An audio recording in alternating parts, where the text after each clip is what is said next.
Could you build a business that's better for our planet? That's what I have set out to answer.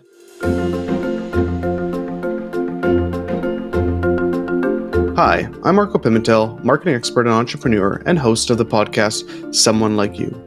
I've become fascinated in finding creative climate solutions in business, and on the podcast, I break down how founders and CEOs are building climate-friendly business solutions that are opportunities for growth while being better for the planet. I want more carbon literate individuals so that they will drive more companies to share their emissions. And I want more companies to actually conduct a life cycle analysis to find out the carbon footprint of their product. And then I want them to share it with their consumers. And the idea is what gets measured gets changed. The average person in Canada produces an equivalent of 14.2 tons of CO2 per year. In the United States, that number goes up to about 17.5 tons of carbon dioxide. Most people really have no idea about these numbers or even what they mean.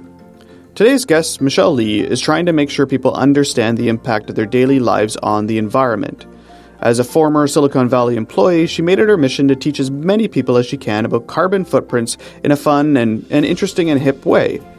Clever Carbon was founded with that vision in mind, trying to close the gap on carbon literacy for a more transparent and accountable world. The company combines pop culture, fun colors, characters, and sustainability in an easy-to-digest way that makes the topic more approachable and actionable.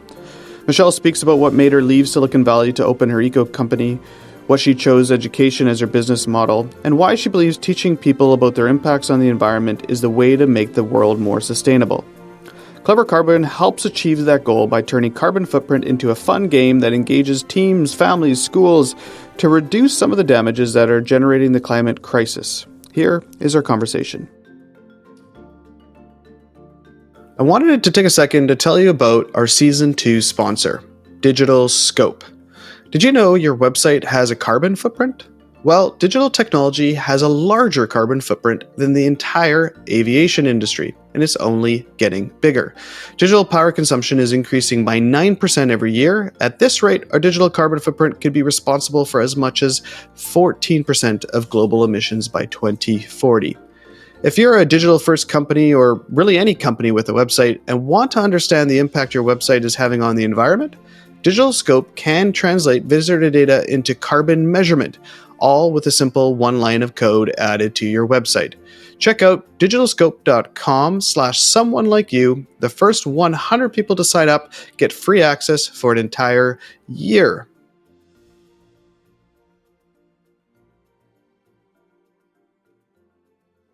Michelle, welcome to the show. Thanks for having me. I'm excited for this conversation. We chatted a little bit about that. Your background is in tech and in some pretty prominent names. Walk me back a little bit around your kind of education and then in your earlier years into tech roles and how you decided that enough is enough. I have to be in climate and I have to be in sustainability. I need to be doing this change. What made you get to that point? Yeah, so my sort of background, I thought was linear, but now over time, over like 15 to 20 years, seems really linear to me. So I studied science. I have an undergrad in biology and chemistry. I have a master's in cancer genetics.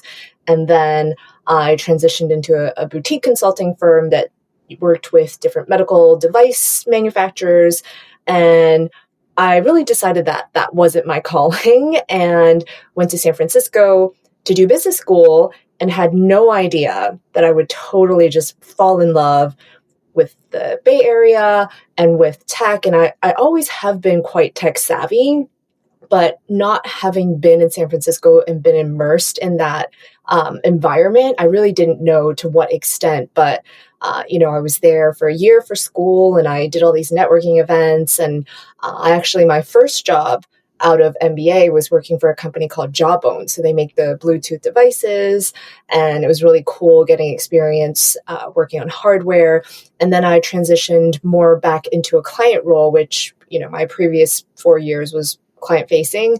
And I worked at Salesforce, and I started on the post-sale side, so helping with implementation of software they used to have called Desk.com, which is now kind of wrapped into the Service Cloud, package.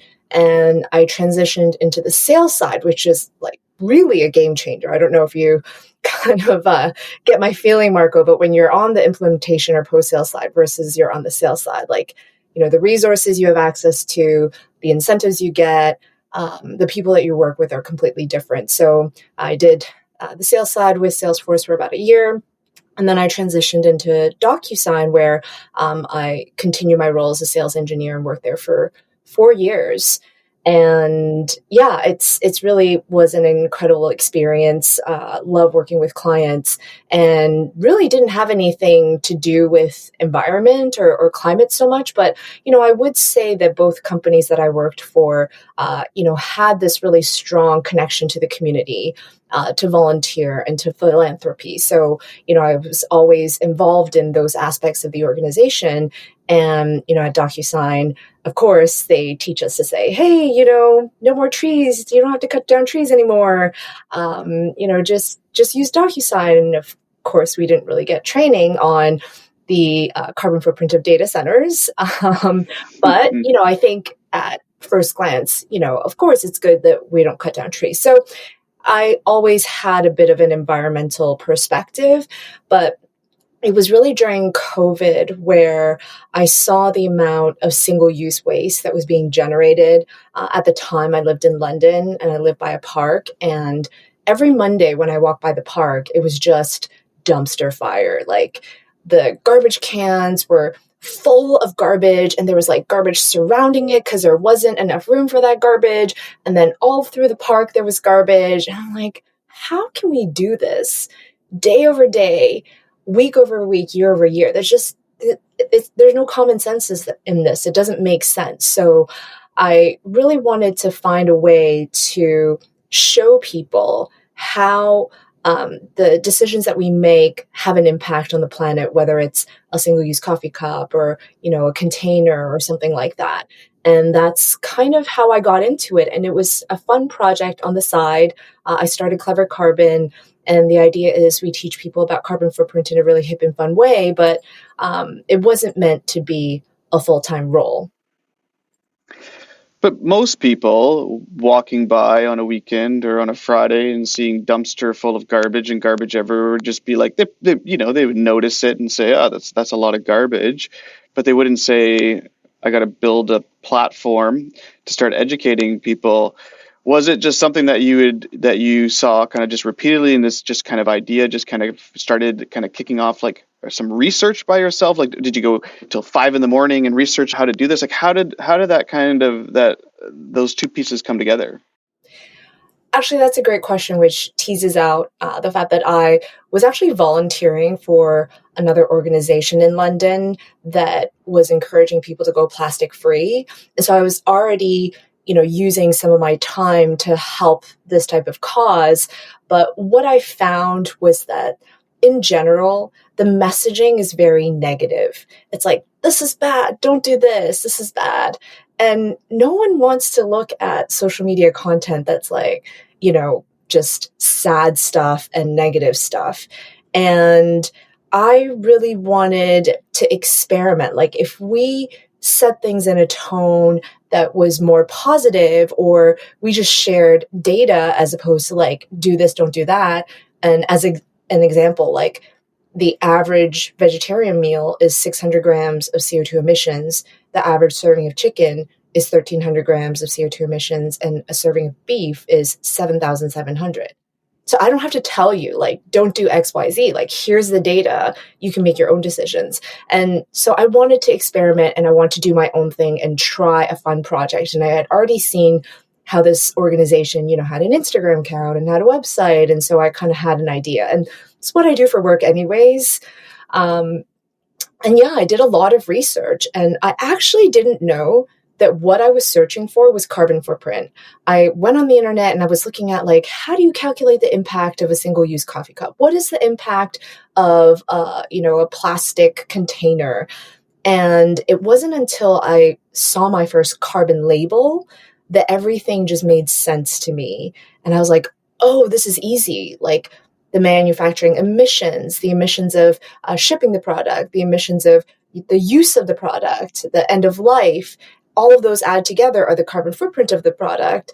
And people have a carbon footprint because they do things or use things that produce carbon emissions. And, I started learning about carbon footprint, took a ton of different carbon footprint quizzes, looked at websites, which were really difficult and very technical. And I think because I'm also a sales engineer, right? My job is to make it easy for the customer to understand it, to explain it in a way that they can digest. So I've had years of experience already doing that.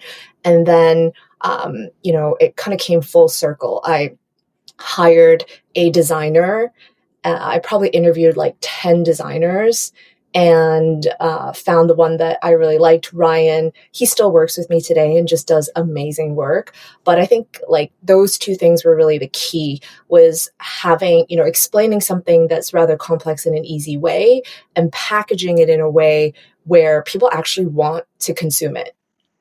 Yeah, and I think my first like super deep dive was in some sort of article on the carbon footprint of bananas, and it was like a 50-page Harvard paper. And so, to understand what that impact is of such a common commodity, and what carbon pricing can do to that, and like it's just there's just no way that somebody would be interested in a normal person would probably not be interested in understanding what that is, and why is that meaningful. So you started this as kind of a side project off the side of your desk, and how did that start? Like, did you launch it while you're still at DocuSign? Yeah, I scoped everything out. We had a launch date. I had sort of like an intern that was helping me through my business school, and I did this all on the side. And yeah. And so you launch it. What happens? Well, we really wanted to get people to take the carbon footprint quiz. That's really the key resource on our website, is you can find out your carbon footprint really quickly by answering a couple of questions. What country are you from? How do you commute? Do you walk? Do you bike? Do you, drive a car? How many hours do you fly in a year? What's your diet? And home energy, do you have renewable energy sources? So we really wanted people to take this quiz. So, sent it to my family and friends and, posted online, and really like just started doing some like crazy guerrilla marketing. Some worked, some didn't. But, for example, like how do we get someone like Taylor Swift to take the quiz and share it? We still haven't crack that nut. But like imagine if Taylor Swift took the quiz and shared, and all her fans took it. Like in a heartbeat, we could change the world. But yeah, we launched it. So now how do we get people to take the quiz? And our goal for many years was 50,000 completions of the quiz. And 3 years later, I checked this week and we were like just shy of 50,000. We've got like 49,000 something quiz completions.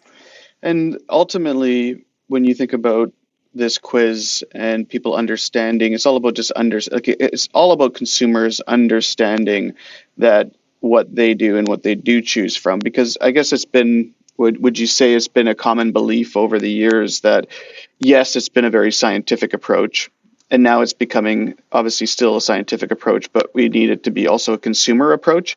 And is that like the goal with Clever Carbon? Is to break this down to be like, as an individual, if you add up all the individuals, it ultimately is an individual's choice too, and the solutions that you do have. Obviously, somebody doesn't wake up and say, I bought this item, I chose to use oil and gas to fuel the facility that did that, but that is linked together, and that maybe there are other companies that decide not to use oil and gas to produce a product, and so they change their mind and they change their product decision. So like, what were your thesis, and like what was the goal after somebody did a quiz, or is it really around that early education? I think there's a few goals around the quiz, and you hit on a few of them. One is we just want people to know that they have a carbon footprint. It's a number. It's generally measured annually and in tons. That's like all it is. Like when you take the quiz, you realize you have a carbon footprint. But along the way, you learn the 5 things that have the biggest impact on your carbon footprint, right? Like I mentioned, it's your commute, how often you fly, your diet, home energy usage. So, like internalizing some of those things. And if it's someone taking the quiz for the first time, if you ask them maybe 10 minutes later what their carbon footprint was, they probably wouldn't remember. It's just not a number that they deal with very often. But the beauty of the quiz is that it's so short that someone can always go back and do it without having to like take out a bill and, do all these things. So now they know that they have a place that they can go to easily, refresh their memory and learn a little bit more. After they take the quiz, we have some resources that we share. We have this page of carbon footprint of common items. So now you can do a little bit of a comparison, like what's a banana compared to a tomato, compared to rice? Like why is an apple 35 grams and rice 350 grams of CO2? And then there's like this curiosity to learn a little bit more. And you touched on the carbon label piece, right? Companies, if they do a life cycle analysis, they can measure the total carbon footprint of their product, and then they can also choose to share that with their customers. And it's a couple of things. I want more carbon literate individuals so that they will drive more companies to share their emissions. And I want more companies to actually conduct a life cycle analysis, an LCA, to find out the carbon footprint of their product. And then I want them to share it with their consumers. And the idea is what gets measured gets changed. So my friend Emily, she's the CEO of this company called Panties, and they make period underwear in Brazil.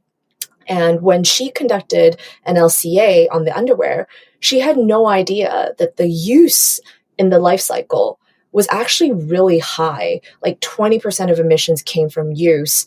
And that's because manufacturing detergent has a very high carbon footprint. So as a result, she created her own coconut-based detergent that has a much lower carbon footprint, but she never really realized that she was going to make a detergent until she measured it. So for companies, like actually measuring it is one thing, and then sharing that data with consumers is another. And, Allbirds is another brand that does that. And I commend them for, being brave and being one of the first to really big companies to share carbon labels. Every week on Someone Like You, we dive into stimulating conversations with founders, entrepreneurs, business owners, and the likes who are consciously and successfully creating sustainable business solutions for the long haul. Tune in every week for a new inspiring conversation on leading climate solutions. And if you're enjoying the podcast, don't forget, please subscribe on the platform of your choice and give us a rating and a review.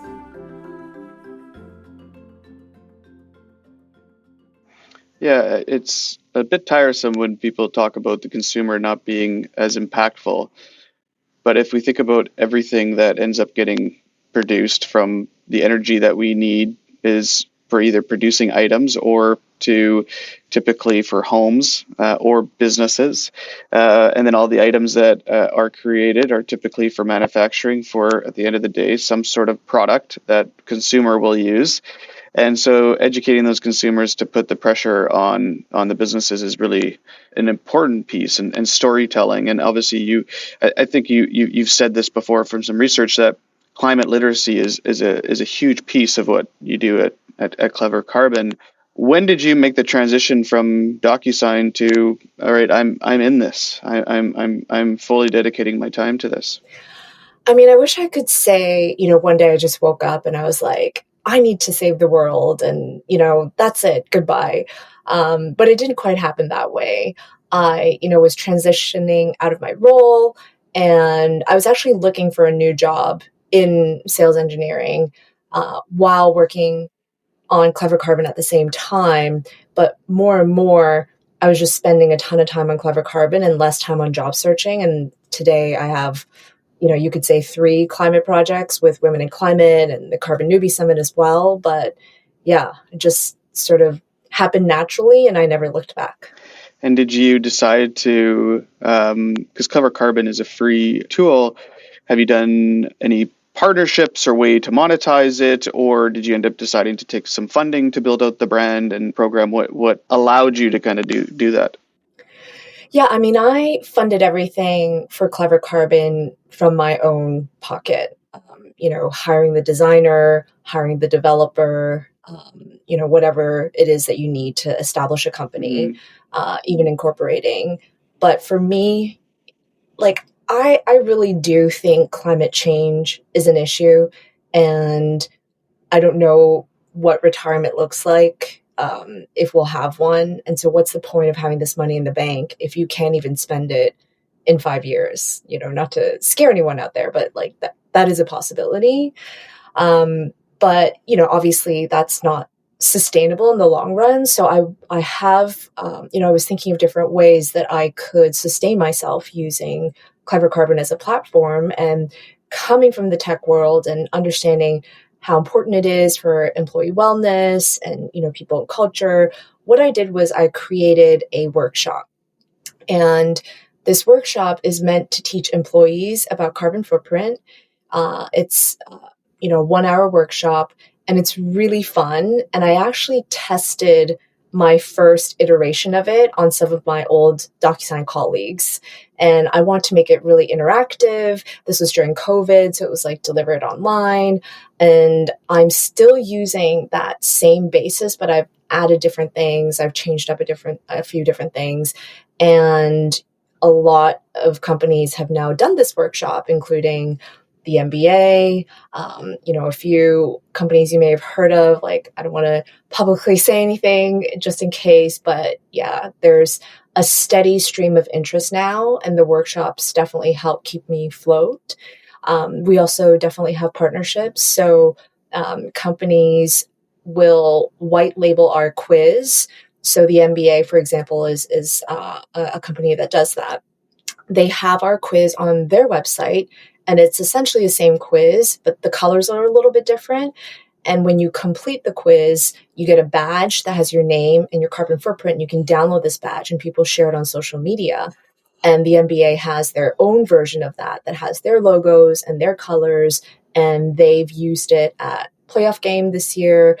They used it during Earth Day campaign. And, there's a funny story where they actually drove so much traffic to our website that our server provider thought we were being attacked and shut down our website. And it was very stressful because, working in tech, when your system goes down, your customers are, they're mad. But the MBA was very kind, and we eventually got our own private cloud so that we could scale up and down as needed. But yes, we have partnerships, we do white labeling, and, the MBA is a little bit of a different partnership where they're using our tool actively to engage their fans. But yeah, looking forward to more types of partnerships like this where we can really scale the education. Yeah, and you touched on it as well. You, in addition to Clever Carbon, you have the Carbon Newbie Summit, I believe that's the name of it, and Women in Climate as well. So is there a correlation to Clever Carbon, or are these initiatives kind of set separately, and why did you start those? Yeah. I'll start with Carbon Newbie Summit because that's most correlated to Clever Carbon. So New York Climate Week is this really sort of like vibrant week of over 500 events that are thrown within the span of a week. Anything from an hour panel to, full day summits. And people from around the world come to New York because it's also overlapping with the United Nations General Assembly, and there's a lot of important people in town, and good time to have meetings and summits.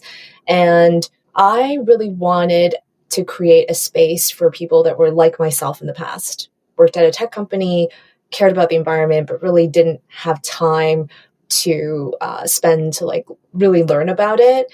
I want to give those types of people a place to go to during Climate Week. So, the name newbie is in the word, in the title, and it's really just a summit, but we got together some incredible speakers to cover, what is carbon footprint? How does it show up in my personal life? How does it show up in my professional life? So talking about everything from the basic science all the way to carbon credits, and all the content is available online. So you can actually view it. There's lots of like short presentations with some panels, but to me, it's important to have more people working on climate, thinking about climate, having fresh eyes, thinking about solutions. But more importantly, I think it's also, carbon literacy is important, because as we develop solutions, we really don't have a lot of time to work with. And we need solutions that are effective and solutions that scale. And understanding how a solution can reduce the carbon impact, I think, is one of a few ways to go about it. And people who are carbon literate, I think, generally will come up with better solutions. So that's kind of the Carbon Newbie Summit. And Women in Climate, I started because my transition from tech to climate was pretty lonely. I would go to these networking events for climate, and basically it was VCs looking for the next unicorn, and it was startups looking for funding, and nobody wanted to talk to me about composting or plant-based eating. So I, went and tried to see if I could find my own tribe. I booked a restaurant in New York, 12 people at a vegan restaurant, put it on Eventbrite. 12 people came, and a year and a half later, we have over 60 volunteers that host events for us. We have an event coming up in Addis Ababa. I'm going to Tel Aviv to host an event. We've activated Taiwan, Singapore, Hong Kong, plus, many cities in the US and Canada and Europe. And the idea is to help more women get started in climate and give them a space that is joyful and safe. More people that are new to climate, especially women, getting them in, but also for the women who are currently working in climate, making sure that they have a voice, they're being heard, giving them a platform to share their solutions. We have a Women in Climate speaker database, which now represents over 500 climate speakers of all different types of expertise and experiences. And the idea is, no more manels. Let's get diverse voices, because that way we'll come up with better solutions. So all of these pieces are really, it's around educating, creating this content literacy, getting basically people having the tools and the understanding so that they can kind of show up in these conversations. Where do you want this to go in the next 3 to 5 years? Obviously, you touched a couple of times on the urgency, of course, of climate change, and I think we could probably have we can have a whole episode on that, of course. But where do you want Clever Carbon and the initiatives that you're working on to go in the next 3 to 5 years? It's one of those scenarios, Marco, where I work myself out of a job, right? Like, if people are carbon literate, then they don't really need us anymore. I would love for carbon footprint to just be a part of a normal dinner conversation or Thanksgiving conversation, and, people having educated conversations around that. And for Women in Climate, however, that's a different story, because you know, not only are we a community, but we're really friends. And it was really unique to, New York Climate Week just passed, and we had people from Berlin and London and San Francisco come into New York, meet each other for the first time. And New York has always been a very sort of tight community, and we were all friends. But to see the different cities come in, and the friendship's just so easy. And I think the impact that we'll have is so much larger because of these in-person interactions, or just connections in general. Like, they can be made virtually as well. I want to see Women in Climate really grow, and I want us to have a voice and a stance to shape the world that we want. Thinking about when you Salesforce, DocuSign, really into technology. And if you think about back then when you saw the garbage cans filled and started to think about kind of carbon literacy, this podcast is about leaders and entrepreneurs and founders kind of taking that first step and building a brand or a company or a solution to fight sustainability and climate change, what would you say to somebody that is in this teetering point of, they are literate and they understand this space, but they want to get into it? It's either an entrepreneur or an investor or somebody that's thinking about taking a job at a company that is building the next gen of solar, whatever that might be. What advice would you give them? I mean, this sounds cheesy and it is said a lot, but every job can be a climate job. So don't wait until X to happen in order for you to advocate for, climate. You can do it today in your job, whether it's asking workplace services, hey, can we have more vegan snack items in the kitchen? Or can we have automatic lights or increase temperature in the summer a little bit? Or, it can be easy stuff like that. And, if you're really passionate, just go for it. I think a lot of people find comfort in, for example, doing a learning course. So there's lots of 12-week programs. Personally, I did one that was on Coursera for free called Introduction to Sustainability, and it was a really good course, and it gave me this foundation and understanding, and definitely made me feel a little bit more comfortable going into climate. But I think education is a really important piece of climate, and sometimes we may think that X, Y, and Z is right, but unless we actually know and have read and have seen the science, it could be sometimes detrimental if we're advocating for something that's not true or not impactful. So, definitely do your research, and you kind of have to put in the work to be in the climate space, but don't let that deter you from taking your first step. There are so many people now that are transitioning their careers. I think there's just not even enough jobs, but that's why, every job can be a climate job, and you don't have to work in climate to work on climate. Michelle, thank you for joining us. Where can people find out more about Clever Carbon or yourself or the initiatives that you're working on? Yeah, we're on every channel of social media, Clever Carbon, Women in Climate, Carbon Newbie Summit, Instagram, LinkedIn, Twitter. They all have websites as well. So very easy to find us and find all the different information and content that we share. Thank you again. Thank you, Marco. This podcast is co-produced with The Brand is Female. I hope you've enjoyed today's episode of Someone Like You.